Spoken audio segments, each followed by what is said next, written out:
CAG இந்தியாவின் முக்கியமான ஒரு அம்சமாக இருக்கக்கூடியது. ஒவ்வொரு மாநிலத்திலும் ஒவ்வொரு அரசின் இதை பற்றி ஒரு ஆடிட் பண்ணக்கூடிய ஒரு அமைப்பு. இது தன்னிச்சையாக செயல்படக்கூடிய அமைப்பு இந்திய அரசோட அமைப்பு தான் அது. இந்த அமைப்பின் வந்து சீஃப் ஆடிட்டராக இருக்கிறவர் ஜெய்சங்கர். இவர் வந்து இந்த ஆண்டுக்கான ஆண்டு அறிக்கையை வந்து சட்டமன்றத்தில் சமர்ப்பித்தார். சமர்ப்பிக்கும் போது தான் இந்த இது எவ்வளோ விஷயங்கள் வந்து குளறுபடிகள் தமிழ்நாடு அரசு பண்ணியிருக்கு. இது வெற்று அறிக்கையில் மட்டுமே இது வரைக்கும் பேசிகிட்டு இருந்தது வந்து இந்த அறிக்கையின் மூலமாக தெரியுது. இந்த அறிக்கையில் பார்த்தீங்கன்னா வந்து கிட்டத்தட்ட வந்து ஒரு வருவாய் இழப்புகள் மெக்கச்சக்கமாக இருக்குது. உதாரணத்துக்கு ஒரு இடத்துல வந்து 149 கோடி ரூபாய் இழப்பீடு ஏற்பட்டிருக்கின்றாங்க. அதே மாதிரி மொத்தம் 111 இனங்களில் வந்து 992 கோடி அளவிலான தவறுகள் தணிக்கையில் சுற்றி கட்டுறாங்க. டாஸ்மார்க் ஆயத்தீர்வு மூலமாக என்ன பண்ணியிருக்காங்கன்னா 30 கோடி ரூபாய் வந்து இது வரைக்கும் வரியே செலுத்தலை. அவங்க வரி வச்சுருக்காங்க, ஏற்றிருக்காங்க. ஆனால் அதுக்குள்ளே வந்து விலைவாசி உயர்வை ஏற்றிட்டாங்க. அதுக்கப்புறம் வந்து இந்த மதுபானங்கள் கொண்டு செல்லக்கூடிய வாகனம் இருக்குல்ல, அந்த போக்குவரத்து ஜிஎஸ்டி, அதுக்கு எந்த ஒரு ஜிஎஸ்டி இல்லாமல் இது கொடுக்குறாங்க. ஜிஎஸ்டி இல்லாமல் எந்த ஒரு ஏலம் நடக்கக்கூடாதுன்னு ஒரு அடிப்படை ஒன்று இருக்குது. அவன் ஜிஎஸ்டி கிடையாது, அந்த வண்டிக்கு இன்சூரன்ஸ் கூட கிடையாது. இது போன்ற ஆவணங்கள் இல்லாமல் வந்து அவங்க இது பண்ணியிருக்காங்க. அதே மாதிரி இன்னொரு விஷயத்தை அவங்க திரும்ப சுற்றி காட்டுறாங்க. என்ன விஷயம் அப்படின்னா ஏலம், டெண்டர். இந்த டெண்டரில் பார்த்தீங்கன்னா ஒரே ஆட்கள் மீண்டும் மீண்டும் இந்த ஏலத்தில் திரும்ப பங்கு பெற்றிருக்காங்க. அதே மாதிரி மதுபான கடைகளுக்கு கொண்டு பிஓஎஸ் மிஷின், அது கார்டு ஸ்வைப்பிங் மிஷின் கிட்டத்தட்ட 5000 கொடுத்துருக்காங்க. ரொம்ப பெருமையான விஷயம். அதில் வந்து 3590 மிஷின்ஸ் என்னமோ வேலை செய்யுதுன்னு சொல்லிட்டு ரொம்ப பெருமையாக சொல்லக்கூடிய விஷயம் இருக்குது. அதுக்கப்புறம் வந்து இன்னொரு விஷயம், முக்கியமான ஒரு விஷயம் அப்படின்னு பார்த்தீங்கன்னா நீர்நிலை. நீர்நிலையில் பார்த்தீங்கன்னா வந்து ஒரு 35 டெண்டர்கள் வந்து ஒரு சாம்பிள் எடுத்து அவங்க ஆய்வுக்கு உட்பட்டுருக்காங்க. அந்த ஆய்வுக்கு உட்படும்போது பார்த்தீங்கன்னா ஒரு குடும்ப உறுப்பினர்களே மட்டுமே அது வந்து அதில் டெண்டர் போட்ட மாதிரி வந்திருக்கு. குறிப்பாக பார்த்தீங்கன்னா சேலம் இந்த பகுதியில் தான் இந்த மாதிரி நடந்திருக்கு. அதே மாதிரி வந்து 26 டெண்டர்களில் வந்து ஒரே ஐபி, ஒரே கம்ப்யூட்டரில் உட்காந்து 26 டெண்டரில் வந்து 20 டெண்டர் ஒரே இதில் போட்டிருக்காங்க. சில இடத்துல அப்பா மகனே போட்டிருக்காங்க. அந்த உறவு முறையில் வந்துருக்காங்க. இது பார்த்தீங்கன்னா ஏற்கனவே ஒரு குடும்பத்தாரோ ஒரு விதம் ஒரு சுற்றி ஒரு விதம் இருக்குது. ஒரு டெண்டருக்கு உண்டான அடிப்படையான ஒரு எந்த ஒரு கொள்கையும் இதில் கடைபிடிக்கப்படலை. இதை கேட்டால் அவங்க பல்வேறு காரணங்கள் சொன்னாலும் அதை ஏற்றுக்கொள்ள முடியாது அப்படின்னு சொல்லி சிஏஜி சொல்லியிருக்காங்க. அதே மாதிரி டாஸ்மார்க் கொள்முதல் பண்ணுறாங்களே, அதுக்கு வந்து ஒரு டிரான்ஸ்பரன்சி எதுவுமே கிடையாது. ஒரு அரசு பொதுத்துறை நிறுவனம் வந்து ஒரு டிரான்ஸ்பரன்சி இருக்கணும்ன்றது சுட்டி காட்டுறாங்க. இந்த மாதிரி பல்வேறு குளறுபடிகள் இந்த செய்தி வந்து தமிழக அரசை சுட்டி காட்டுறாங்க. இது மூலமாக அது வந்து பார்த்திங்கன்னா ஒரு ஊழலும் இழப்பீடுகளும் அதிகமாக தான் இதில் பார்க்க முடியும், தவிர வேறு எதுவும் இல்லை அப்படின்னு சொல்லிட்டு பொதுமக்கள் சொல்கிறாங்க. இந்த செய்தி எப்படி பார்க்குறீங்க? இப்போ நீங்கள் இந்த சிஏஜியினுடைய அறிக்கை வெளியிட்டதை பற்றி நீங்கள் இவ்வளோ நேரம் சொன்னீங்க. அதனுடைய ஊழல்கள்லாம் என்னென்ன அவங்க குறிப்பிட்டிருக்காங்கன்னு சொன்னீங்க. இது ஒன்றும் வந்து பெரிய ஆச்சரியப்படுற விஷயம் ஒன்றும் கிடையாது. ஏன்னா அறிவியல் பூர்வமாக ஊழல் செய்வதில் வல்லவர்கள் அப்படின்னு சொல்லிட்டு ஏற்கனவே சர்க்காரியா கமிஷனே வந்து சொல்லியிருக்கு. இவங்க வந்து எப்படியெல்லாம் ஊழல் பண்ணாங்க, ஏன்னா இவங்க ஊழல் தான் பண்ணினார்கள்ங்கிறதுக்கு ஒரு தகுந்த ஆதாரமே கடைசி வரைக்கும் நிரூபிக்க முடியாத அளவுக்கு எப்படிப்பட்ட சிக்கலான ஊழல்கள் எல்லாம் இவர்கள் செய்திருந்தார்கள் அப்படிங்கிறத அன்றைக்கி அந்த ரிப்போர்ட் சொல்லிச்சு. அதனால் அது வந்து கருணாநிதி காலத்தில் பல வருடங்களுக்கு முன்னாடி வந்து செய்யப்பட்ட ஊழல். இன்னொன்று, இந்த கட்சி பிறந்ததே வந்து எதனால், எப்படி வந்து இந்த கட்சிக்கு வந்து இப்போ கருணாநிதி வந்து இப்படி இந்த கட்சியில் தலைவராக வந்து இப்படி அவங்க மகை இதெல்லாம் எப்படி நடந்தது? ஏற்கனவே வந்து கட்சியினுடைய கணக்கில் வந்து கணக்கு வழக்கை கேட்டார் எம்ஜிஆர். அப்படிங்கிறனால தானே எம்ஜிஆரை வந்து இவங்க விலக்கி விட்டாங்க. அப்புறம் எம்ஜிஆர் அவர் வந்து வெளியே வந்தார். அதுக்கப்புறம் தான் ஏடிஎம்கேங்கிறது உருவாச்சு. அப்படி தானே இந்த கட்சி. அப்போ ஆரம்பத்தில் இருந்தே கூட கட்சியினோட இதிலிருந்து ஸ்டார்டிங்லேருந்து இன்றைக்கி இது வரைக்கும் எல்லா இடத்துலையும் ஊழல். இந்த ஊழல்களை எப்படி விஞ்ஞானபூர்வமாக செய்கிறது அப்படிங்கிறத வந்து நம்ம பார்த்துட்டே தான் வந்துட்டுருக்கோம். இதில் பாருங்கள், இதில் என்ன நம்ம முக்கியமான ஒரு விஷயம் பார்க்க வேண்டியிருக்கு அப்படின்னா, இப்போ இருக்கக்கூடிய மோடி அரசு ஆட்சிக்கு வந்த உடனே என்ன பண்ணாங்க அப்படின்னு சொன்னால், எல்லா விஷயங்களையும் டிஜிட்டலைசேஷனை ஏற்படுத்தினாங்க. எந்த ப்ராசஸ் இருந்தாலும் அது டிஜிட்டலைஸ் ஆக்கப்படணும். அப்போ அந்த மாதிரி டிஜிட்டலைஸ் ஆக்கப்படும் பொழுது இது போன்ற முறைகேடுகள் தவிர்க்க முடியும் அப்படின்னு சொல்லி அப்படி தான் ஆரம்பித்தாங்க. அதனால தான் வந்து ரேஷன் கார்டுகள்லேருந்து எல்லாத்தையும் டிஜிட்டலைஸ் ஆக்கும்போது தான் எவ்வளோ போலி ரேஷன் கார்டுகள் நாடு முழுவதும் புழக்கத்தில் இருந்தன. இதெல்லாம் கண்டுபிடிச்சோம். ஒரு மாநிலத்துலேயும் தமிழகத்துலேயும் அதுபோல் ஏகப்பட்ட போலி ரேஷன் கார்டுகள் நீக்கப்பட்டன. இதெல்லாம் நம்ம பார்க்குறோம். அப்போ அதே போல் தான் மக்களுக்கு பணம் சென்றடைய வேண்டும் என்றாலும் அந்த டிஜிட்டலைசேஷன் மூலமாக போகிறதுனால இன்றைக்கி மக்களுக்கு வந்து அவங்களோட நலத்திட்டங்கள் ஓரளவுக்கு சரியாக போகக்கூடிய நிலையை நம்ம பார்க்குறோம். ஆனாலும் கூட அதிலும் ஊழல் செய்தவர்கள் யார் அப்படின்னா அது இவங்க தாங்க. அதனால தான் நான் ஆரம்பத்தில் சொன்னேன் இது அறிவியல் பூர்வமான ஊழல் அப்படின்னு அப்போ சொன்னேன். அப்போ ஒரே குடும்பத்தை சேர்ந்த, அதாவது ஒரே குடும்பம்ல 2-3 குடும்பங்கள் அவங்களே மாற்றி மாற்றி வந்து அந்த குடும்பத்தை சேர்ந்தவர்களே மாற்றி மாற்றி வந்து டெண்டர் போட்டு அவர்களுக்கே கிடச்சிருக்கு. நீங்களே சொன்ன மாதிரி அப்பா பையன் அது அவங்களுக்கு கிடச்சிருக்கு. ஒரே ஐபியிலேருந்து போடப்பட்டிருக்கு. எவ்வளோ முறைகேடுகள் பாருங்கள். இது வந்து ஒரு சாம்பிளாக தான் எடுத்து பார்த்தது இல்லை. அப்போ மொத்த டெண்டரையும் எடுத்து பார்த்தா, மொத்தமாக இங்கே தமிழகத்தில் விடப்பட்ட ஏலங்கள் டெண்டர்களை மொத்தத்தை எடுத்து பார்த்தா எந்த அளவுக்கு வந்து இன்னும் ஊழல் நடந்திருக்கும் அப்படிங்கிறது தெரியல. அப்போ இடையில வந்து அந்த 3% பிராமணர்களுக்கு தான் எல்லாம் கிடைக்கிறது, நூலிபான்கள் அப்படின்னு எல்லாம் பேசினார் ஒருத்தர். அவர் பேர் என்ன? அவர் மட்டும் தான் தமிழன் வச்சிருவார், மற்றவங்க எல்லாம் முட்டாள்கள். அது தமிழன் பிரசன்னா அவர். அப்போ நம்மளுடைய கேள்வி என்னென்னா, இன்றைக்கி ஆட்சி பொறுப்பில் இருக்கிறது யார்? இந்த ஒரு குடும்பம் மட்டும்தானே இன்றைக்கி ஆட்சி பொறுப்பில் இருக்குது. கருணாநிதிக்கு அப்புறம் இப்போ ஸ்டாலினுக்கு அப்புறம் உதயநிதிக்கு அப்புறம் கூட இப்போ வந்து அடுத்ததாக இன்பநிதி அப்படின்னு சொல்லிட்டு இருக்காங்க. அதை தவிர அவங்க ஃபேமிலியில் இந்த பக்கம் பார்த்திங்கன்னா கனிமொழி, சபரீசன், அப்புறம் இந்தண்ட வந்து தயாநிதி, அப்போ தயாநிதியோட முரசொலி மாறன், அப்புறம் அதில் டாப்பில் இருக்கக்கூடிய கட்சித் தலைவர்கள், அந்த கட்சித் தலைவர்களுடைய மகன்கள். இப்படி இந்த ஒரு குடும்பத்துக்குள்ளே மட்டும்தானே இன்றைக்கி பெரிய பெரிய பதவிகளில் அவங்க இருக்காங்க. அதை தாண்டி சாதாரண கட்சி தொண்டர்களில் இருந்தவன், அடிப்படை தொண்டர்கள், அடிமட்ட தொண்டராக இருந்து இன்றைக்கி முன்னாடி வந்தவன் அப்படின்னு சொல்லி ஏதாவது கட்சியில் எங்கனாவது பார்க்க முடியுமா உங்களுக்கு?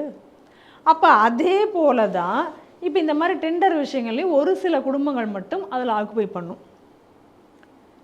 அவங்களுக்கு மட்டுமே இதெல்லாம் போய் சேரும். அப்போ இதையே நீங்கள் யாரும் கேள்வி கேட்கல. ஆக்சுவலாக 3% இருக்கக்கூடிய பிராமணர்கள் தான் இன்றைக்கி எல்லாத்தையும் பிடித்து வைத்திருக்கிறார்கள்ங்கிறது ஒரு கட்டமைக்கப்பட்ட பொய். ஆனால் இது உண்மையாக இருக்கே, இந்த உண்மையே நீங்கள் யாரும் எதுவும் கேட்கல. இப்போ வெளிநாடுகள்லாம் அந்த காலத்தில் ராஜாவாக இருந்தவர்கள் ஒரு சர்வாதிகார ராஜாவாக இருக்கும் பொழுது அவங்க எல்லாம் அவங்களுடைய குடும்பத்தை சேர்ந்தவர்கள் மட்டும்தான் எல்லா இதுலேயும் இருப்பார்கள், அவங்க தான் மொத்த சொத்தையும் சுரண்டி வைத்திருப்பார்கள் அப்படிங்கிற மாதிரி கதைகளை படிச்சிருக்கோம். ஆனால் நம்ம நாட்டில் அப்படி கிடையாது. ஏன்னா நம்ம நாட்டில் அப்படி ஒரு ராஜா இருந்தாலே அந்த ராஜா தூக்கி எறியப்படுவார். தர்மத்தை காப்பதற்கு தான் ராஜாவாக இருந்தாரே தவிர அப்படி இல்லை அப்படின்னா அவர் வந்து அந்த ராஜா தூக்கி, அதனால தான் நம்ம நாட்டில் இப்போ வரைக்கும் ஜனநாயகம் வந்து சக்ஸஸாக போய்கொண்டிருக்கு. இந்த ஜனநாயகத்துக்கு ஒரு வெற்றி கிடைச்சதுக்கு காரணம் அதுதான். அப்படி இருக்கக்கூடிய ஒரு ஊரில் இன்றைக்கி எப்படி வந்து இந்த தமிழகத்தில் ஒரு ஆட்சி நடந்துட்டுருக்குங்கிறத பாருங்கள். அதுக்கப்புறம் நீங்கள் என்ன சொன்னீங்க, இந்த மதுபான ஊழல் பற்றி சொல்கிறீங்க. இப்போ இந்த மதுபான ஊழலில் பார்த்தீங்கன்னா அது ரொம்ப அது வந்து வித்தியாசமானதுங்க. மதுபான ஊழலில் இறக்குமதியில், அதாவது பொருள் கொள்முதல் பண்ணுறதுலேயும் ஊழல், விற்றதுலேயும் ஊழலுங்க. அதாவது ஏன்னா ஏற்கனவே இவங்கக்கிட்ட வந்து ஒரு பெரிய குற்றச்சாட்டு இருந்தது. என்ன குற்றச்சாட்டு இருந்தது அப்படின்னு சொன்னால், டாஸ்மாக் கடையில் போய் மதுபானம் வாங்குகிறார்கள்னா கூடுதலாக 10 ரூபா கேட்குறாங்க, 20 ரூபா கேட்குறாங்க அப்படின்னு சொல்லிலாம் சண்டை வந்தது. பொதுமக்கள் யாரெல்லாம் குடிமக்களோ அவர்களெல்லாம் அதான் குடிமக்கள்னு சொல்லிட்டேன், மதுப்பிரியர்கள் அவங்கெல்லாம் கம்ப்ளைண்ட் கொடுத்தாங்க, நம்ம பார்த்தோம். அப்போல்லாம் என்ன சொன்னாங்க, அதெல்லாம் பொய் அப்படின்னு சொல்லி இதே அப்போ இந்த உள்ள ஜெயிலில் இருக்கார் நம்ம செந்தில் பாலாஜி, அவர் அப்போல்லாம் அறிக்கையெல்லாம் கோவமாக விட்டார், நடவடிக்கை எடுக்கப்படுனார். இப்போ என்னடான்னா பாயிண்ட் ஆஃப் சேல் மிஷின் இருக்குது பாருங்க, அந்த பாயிண்ட் ஆஃப் சேல் மிஷின்லேயே இது மாதிரி கூடுதல் அமௌண்ட் வர மாதிரி அதையே மாற்றி வச்சுருக்காங்களாம். இதுதான் விஞ்ஞான ஸ்ட்ரைப் பண்ணும்போதே சேர்த்து 10 ரூபா எக்ஸ்ட்ரா போயிடும். அதை தான் நான் அப்புறம் சொல்கிறேன், இதுதான் விஞ்ஞானபூர்வ ஊழல்னு சொல்லிட்டு. அப்போ எப்படிப்பட்ட ஒரு ஊழல், அதாவது நீங்கள் நேரில் பணம் கொடுத்தவாங்கன்னா 10 ரூபா எக்ஸ்ட்ரா வாங்கினா கணக்கு வழக்கு இல்லை அப்படின்னா, ஆனால் அதே நேரத்தில் இந்த பாயிண்ட் ஆஃப் சேல் மிஷின்லேயும் ஒரு 10 ரூபா கூடுதலாக வர மாதிரி அந்த ஸ்வைப் பண்ணும்போதே சேர்த்து வச்சுட்டா யாருக்கு தெரிய போகுது?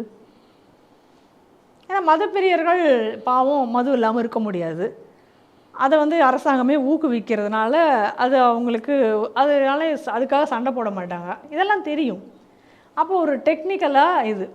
அதுக்கடுத்து வந்து கொள்முதல் பண்ணதுலேயும் வந்து டெண்டர் விட்டதில் வாங்கினதில் ஒரு சில இவங்களுக்கு மட்டுமே அந்த இது கிடச்சிருக்கு, ஆர்டர் கிடச்சிருக்கு, அவங்க மட்டுமே அதில் லாபம் ஈட்டியிருக்கிறார்கள் அப்படிங்கிறதையும் அதில் வந்து பார்க்க முடிகிறது. இப்போ எப்பேற்பட்ட ஒரு ஊழலை இவர்கள் செய்து கொண்டிருக்காங்க. இன்புட்லேயும் ஊழல், அவுட்புட்லேயும் ஊழல். இதை தவிர வந்து இவங்க இப்போ இந்த ஒரு பெரிய ஒரு அறிக்கை வெளியிட்டிருக்காங்களாம், நான் கேள்விப்பட்டேன். கிட்டத்தட்ட வந்து திராவிட மாடலின் சாதனைகள் அப்படின்னு சொல்லிட்டு எத்தனையோ பக்கம் 600 பக்கங்கள் கொண்ட விஷயங்களை புக்காக வெளியிட்டிருக்காங்களாம். அந்த புக்கில் வந்து ஒரு மிகப்பெரிய சாதனையாக என்ன சொல்லியிருக்காங்க அப்படின்னு சொன்னால், எத்தனையோ டாஸ்மாக்கு வந்து இந்த பாயிண்ட் ஆஃப் சேல் இந்த மாதிரி கடை இது வச்சாங்களாம், மிஷின் வச்சாங்களாம். அதில் வந்து ஒரு ஒரு 4000 மிஷின் ஏதோ வச்சதாகும். மொத்த மிஷின் வந்து 5000 மிஷின். 5000 மிஷின் அது. அதில் ஏதோ 2000 மிஷின்கள் வந்து வேலை செய்கின்றன. இல்லை 3114 3114 வேலை செய்யுதான்.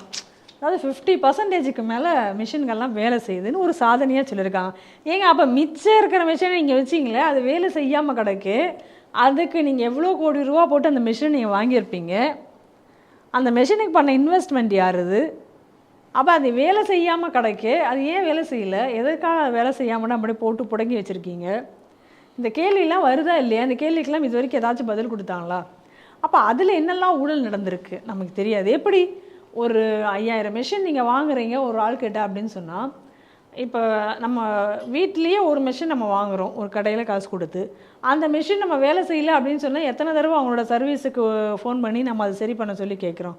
அப்போ நாடு என்று வரும்பொழுது நம்ம காசுங்க, இந்த நம்மளுடைய வரி பணத்தில் நீங்கள் வாங்கப்பட்ட மிஷின்கள். அந்த மிஷின்களில் வந்து இன்றைக்கி வந்து பயன்பாடு இல்லாமல் ஒரு அசால்ட்டாக வந்து நாங்கள், அதாவது இதில் அசால்ட்டாக எப்படி சொல்கிறாங்கன்னு பாருங்கள். 5000 மிஷின் 5000 மிஷினும் வேலை செய்யுதுன்னு சொன்னால் சாதனையா? 5000 மிஷினில் 3000 சொச்ச மிஷின் வேலை செய்யுது அப்படிங்கிறது பெருமையான புரியல. இப்போ கொஞ்ச நாளைக்கு முன்னாடி வந்து இவங்க தோத்ததை வந்து ஜெயிச்ச மாதிரியே சொல்லிட்டு தெரிஞ்சாங்க பார்த்தீங்களா? அந்த மாதிரி தான் இருக்குது. இவங்க இப்படி தாங்க 600 பக்கத்துக்கு சாதனையாக குறிப்பிட்டிருக்காங்களாம். வாங்கி படித்து பார்க்கணும் இதெல்லாம் என்ன சாதனைகள் அப்படின்னு சொல்லிட்டு, எந்த அளவுக்கு எதையெல்லாம் ஸ்டிக்கர் ஒட்டியிருக்காங்க என்ன அப்படிங்கிறதெல்லாம் நம்ம படிக்க வேண்டியிருக்கு. அப்படி வந்து ஒரு ஆட்சி இன்றைக்கி வந்து நடந்து கொண்டு இருக்கிறது. இது வந்து நம்ம வந்து இதில் வந்து ஆச்சரியப்படுவதற்கு ஒன்றுமே கிடையாது. இந்த ஆட்சி வரும் பொழுது எதெல்லாம் டெண்டர் விடலாம், எதெல்லாம் கான்ட்ராக்ட் அந்தந்த விஷயங்களை விடலாம், அதில் எவ்வளோ ஊழல் செய்யலாம். இன்றைக்கி எந்த டிபார்ட்மெண்ட் எடுத்தாலும் ஊழல் இல்லாமல் ஒரு இதை காமிங்க பார்க்கலாம். இப்போ நம்மளுடைய கேள்வி என்னென்னா, கொஞ்சம் நாட்களுக்கு முன்னாடி வந்து சிஏஜி அறிக்கை சொல்லிவிட்டது, மத்திய அரசு ஊழல் செய்து விட்டதுன்னு மியோன்னு குதிச்சாங்களே, அதையே வச்சு தேர்தல் பிரச்சாரமாகவும் ஆக்கினார்களே. இல்லாத விஷயங்களை எல்லாத்தையும் அதில் வந்து இவ்வளோ ஊழல் நடந்திருக்கு, இவ்வளோ நோட்டிஃபிகேஷன் கொடுங்க, இவ்வளோ இது கண்டிச்சு அந்த மாதிரிலாம் ஒன்றுமே கிடையாது. 30 கோடி ரூபாய் இந்த டாஸ்மாக் ஊழலால் மட்டுமே வந்து இன்றைக்கி அரசுக்கு இழப்பு ஏற்பட்டிருக்குன்னு நோட்டிஃபை பண்ணியிருக்காங்க. அதனால் 2021 22 இது மட்டும்தான். இன்னும் இந்த 2 வருஷத்தில் என்ன நடந்தது நமக்கு தெரியாது. அப்போ இந்த இதை வச்சு, இந்த சிஏஜி ரிப்போர்ட் வச்சு இன்றைக்கி எந்த ஊடகமாவது பேசுனுச்சா? மத்திய அரசுலேருந்து வந்த சிஏஜியில் ஊழல் ஊழல் ஊழல்னாங்களா? அது ஊழல்னு அவங்க சொல்லவே இல்லை. அவங்க இப்படி பிளாங்க் பாயிண்ட்டாக இதில் வந்து இந்த ஊழல் இப்படி நடந்திருக்கு, இதுலேருந்து இவ்வளோ நடந்திருக்கு, ஒரே டெண்டர், இப்படி இவ்வளோ விஷயங்கள் அதில் குறிப்பிட்டிருக்காங்க. ஆனால் இதுக்கு இன்றைக்கி வந்து இந்த தமிழக அரசு பதில் சொல்லலை. இந்த ரிப்போர்ட்டையே வந்து தூக்கி கடாசிட்டாங்க. இப்படி ஒரு ரிப்போர்ட் வந்ததே கூட இன்றைக்கி பொதுமக்களுக்கு எந்த அளவுக்கு தெரியும் அப்படின்னு நமக்கு தெரியல. ஏன்னா அதுக்கு அடுத்தடுத்து அதனால தான் இப்போ இந்த ரிப்போர்ட் வர நேரம் பார்த்து தான் இப்போ என்ன 600 பக்கத்துக்கு வந்து நாங்களுடைய சாதனைகள், திராவிட மாடல் சாதனைகள்னு இப்போ வெளியிட்டிருக்காங்க. அது வெளியிட வேண்டிய நோக்கம் என்ன? அதனுடைய நோக்கம் இதுதான், எப்படி மக்களை திசை மாற்றி கொண்டு செல்வது. அப்போ இப்போ நம்ம அந்த ஊடகங்களுக்கு நம்ம கேட்க வைக்கக்கூடிய கேள்வி, ஏன் இதை பற்றி நீ இன்றைக்கி விவாதத்துக்கு நீங்கள் எடுத்துக்கல? இப்போ இதில் எல்லாம் ஊழல் அப்படின்னு, இப்போ இந்த ஊழல் முழுக்க நடந்திருக்கிறது நீர்வளத்துறையில். இப்போ நியாயமாக நீர்வளத்துறையினுடைய அமைச்சராக இருக்கக்கூடிய துரைமுருகனிடம் இந்த கேள்விகளை கேட்டிருக்க வேண்டுமா இல்லையா? பத்திரிகைக்காரங்க போய் கேட்டிருக்கணும்ல. இந்த ரிப்போர்ட் வந்து எனக்கு தெரிஞ்சு 3 நாள் ஆச்சு. இது வரைக்கும் எனக்கு தெரிஞ்சு இந்த நியூஸ் வந்து பெரிய அளவில் எங்கேயுமே ஹைலைட் ஆனதாக நான் பார்க்கவில்லை. அப்போ இந்த ஊடகங்களை பார்த்து ஆர்எஸ் பாரதி என்ன சொன்னாரோ அது இன்னைக்கு சரி என்று தானே நிரூபணமாகிறது. ஆக மொத்தத்தில் இந்த ஆட்சி என்பது ஊழல் ஆட்சி. மக்களுடைய வரி பணத்தில் சுரண்டி சில குடும்பங்கள் மட்டுமே வாழ வைக்கிறதுக்காக நடத்தக்கூடிய ஒரு ஆட்சி அப்படிங்கிறது நிதர்சனமாக புரிகிறது.